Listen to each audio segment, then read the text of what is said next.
અને મિત્રો આ રામ ભગવાનના પગલા છે અને જો ખાલી ઓ ના ના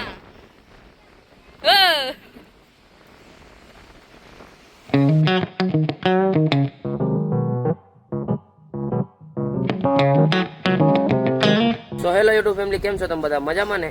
તો બધાને જય શ્રી રામ અને હર હર મહાદેવ. તો મસ્ત મજાનું ગુડ મોર્નિંગ થઈ ગયું અને અત્યારે આપણે જાય રામેશ્વર જ્યોતિર્લિંગના દર્શન કરવા.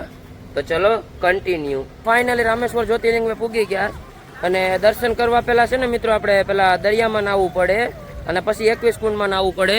તો જો અમે દરિયામાં નાહવા આવી ગયા અને કેટલી પબ્લિક ના છે અને જો બોટું પણ છે. બોટું જો ખાલી આપણી કરતાં અલગ છે, બોટું આગળ કેબિન છે અને આ લોકો જ આપણી ત્યાંથી ખાગા ઉપાડી જાય. એટલે ઓલા ખાગા આવે ને બોટના, એ બધા ખાગા આ લોકો ઉપાડી જાય અહીંથી. અને બસ હવે નાહી લઈએ પહેલાં, પછી 21 કુંડમાં નાહવાનું છે, ત્યાં સુધી દર્શન નહીં થાય. અને આપણે પણ દરિયામાં ગળી ગયા નાહવા અને જો ખાલી કેટલી પબ્લિક છે અને આપણે પણ નાહીને ખાસ હજી બાકી છે નાહવાનું. હવે ડૂબકી મારવીશ અને હજી આ બાજુ તો ટાગા છે એટલે થોડા જાય આમ અને પછી નાહી નાખીએ. મસ્ત ઠંડો પવન આવે છે ને પાણી ઠંડુ છે ને મજા આવે. હર હર મહાદેવ.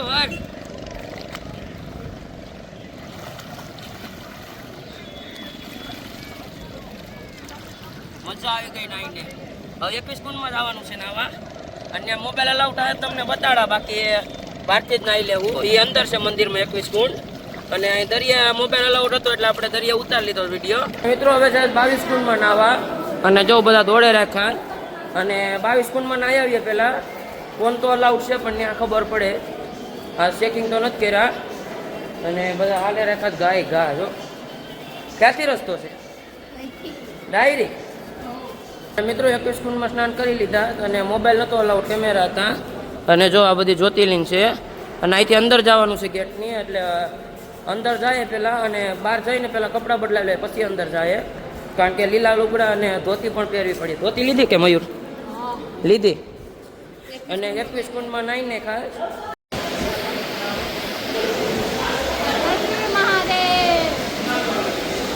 મિત્રો જો ધોતી પહેરી લીધી, આપણે પહેરતા તો નતા આવડતી અને લુક જો ખાલી મસ્ત અને દર્શન પણ મસ્ત રીતે થયા.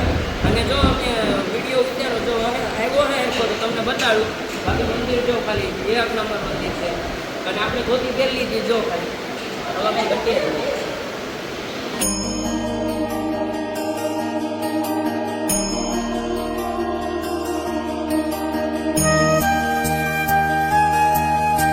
મસ્ત મજાના દર્શન કર્યા રામેશ્વર જ્યોતિર્લિંગના અને પ્રસાદ પણ આપી દીધી.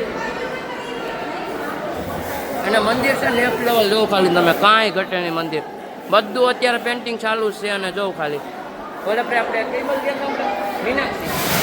મીનાક્ષી દેવી મંદિરે તો નહોતું આપણે અંદર મોબાઈલ અલાઉડ ને, અહીંયા અલાઉડ છે ને એટલે જો ખાલી તમે મસ્ત વ્યૂ છે અને અહીંયા પણ ખંભાત છે એકલા. અને મિત્રો મસ્ત મજાના દર્શન કર્યા. અંદર ફોન અલાઉડ નહોતો પણ વિડીયો તો 2 વાર વિચાર્યા પણ પોલીસવાળા મોબાઈલ બંધ કરાવી દીધો.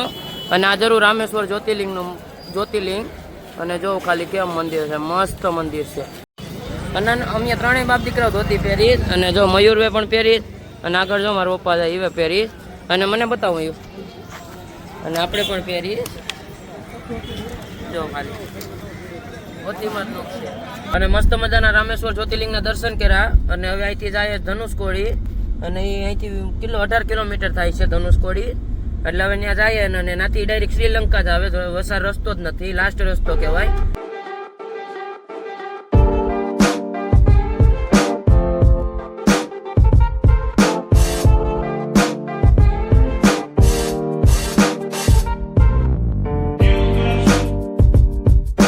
તો ફાઇનલી પૂકી ગયા ધનુષકોડી અને તમે એનો વ્યૂ ચેક કરો. ખાલી જો પબ્લિક કેટલી છે અને ખાલી વ્યૂ ચેક કરો, કાંઈ ઘટે નહીં. ખાલી જો ફરતી પબ્લિક ને પબ્લિક જ છે. અને આપણે બાજુ દરિયો છે ને મિત્રો, આવું ખરાબ હોય ને અહીંયા દરિયો છે આવ કાચ જેવો, કાંઈ ઘટે નહીં. ખાલી તમે દરિયો જો, 1 નંબર દરિયો છે, હાવ ચોખ્ખું પાણી છે. જો ખાલી વ્યૂ ચેક કરો. અને મિત્રો અહીંયા ડ્રોન શોટ ઉતાર્યો હોય ને તો જો આ જે ડ્રોન શોટથી આ છે ને શિવલિંગ લાગે, આ છે ને એ વસાડે છે ને આમ રોડ જેવું એટલે એ શિવલિંગ લાગે. અને અહીંથી ડાયરેક્ટ છે ને ઓલું આપણે આમ એ બાજુ હવે શ્રીલંકા આવી ગયો, અહીંયા સહેલો જ રસ્તો છે અને હવે અહીંથી શ્રીલંકા આવી ગયું, કારણ કે પછીનો રસ્તો જ નથી. અને ખાલી વસારે રોડ છે 20 કિલોમીટરનો અને બધી સાઈડ પાણી ને પાણી, દરિયો જ છે એકલો. અને મિત્રો અહીંથી અમારે રામેશ્વર જ્યોતિર્લિંગ થઈ ગયું ને એટલે 12 જ્યોતિર્લિંગ 4 ધામ અમારા ફેમિલીને અને અમારી ગાડીને યશક્રોસને કમ્પ્લીટ થઈ ગયા 12 જ્યોતિર્લિંગ ને 4 ધામ. અને થાર અમે લાવત પણ કારણ શું હતું ખબર છે? અમને યશક્રોસને બાકી થાર લેવો જ ને યશક્રોસમાં છે ને એક જ્યોતિર્લિંગ રહી છે એટલે 12 જ્યોતિર્લિંગ 4 ધામ અમે યશક્રોસ લઈને કમ્પ્લીટ કરી નાખી. અને હવે આવી ગયા ધનુષકોડી અને તમે ખાલી નેક્સ્ટ લેવલ વ્યૂ છે, કાંઈ ઘટે નહીં.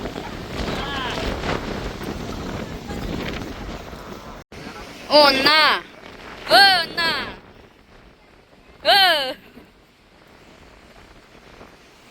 રિટર્ન હવે જાતા હતા તો સ્નોફોલ કેવો મસ્ત થાય. જો આ ગાડી ઊભી રાખી અને મોબાઈલ ને બધું પલટી ગયું. જો ખાલી કાંઈ ઘટે નહીં, આખો ભીંજવી દીધો. એક નંબર સ્નોફોલ થાય, કાંઈ ઘટે નહીં. જો ખાલી જો તો સ્નોફોલ, કાંઈ ઘટે નહીં એવો સ્નોફોલ થાય. જો આખો પલારી દીધો અને રસ્તામાં સ્નોફોલ આપણે ઊભી રાખીને બેઠો તમે, કાંઈ ઘટે નહીં. અને વ્યૂ જો ખાલી પસારે રસ્તો છે અને બે સાઈડ પાણી ને ઈ છે, નદી અને દરિયો. જો ખાલી કાંઈ ઘટે નહીં. અને મિત્રો આ રામ ભગવાનના પગલા છે અને જો ખાલી કેવા છે અહીંયા. એ રસ્તામાં જ આવે કઈ બાજુ? એ ધનુષકોડીમાં થોડું મિસ્ટેક થઈ ગયું હતું અને અમે ગયા હતા એ રામ સેતુ હતું અને આ ધનુષકોડી છે. અને જો શિવલિંગ ને બધું છે અને રામ ભગવાનના પગલા છે.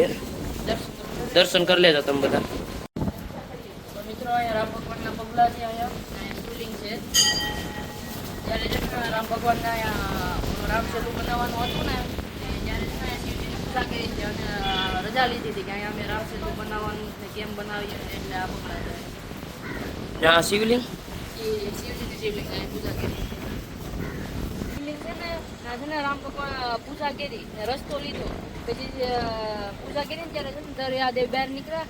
દરિયાદેવ કીધું કે રામ પથ્થરમાં લખ્યું ને તો તરીએ, પછી પુલ બનાવ્યો, કઈક જવાનો રસ્તો નતો એટલે. ધનુષકોટી દર્શન કર્યા ને રામ સેતુ થી રસ્તામાં જ આવે અને ફરતો દરિયો છે ને વસાર વાયુ છે ને તેમાં મીઠું પાણી છે. મયુર ભેરતો ખાલી પાણી જો તો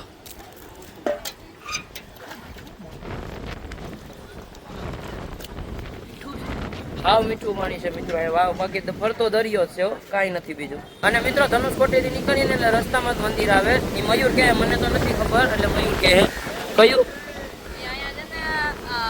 રામ ભગવાન આવતી સીતામાનું અપહરણ થઈ ગયું ને એ બધું રાવણને મારીને આવતા હતા ને ત્યારે અહીંયા વિશ્રામ કર્યો હતો, આરામ કર્યો હતો રામ. એ એક અહીંયા ને એક ધનુષકોટી બે સાઈડ આરામ કર્યો. રાતે રૂમ રાખીને ઉઈ ગયા હતા કારણ કે મજા બગડી ગઈ હતી.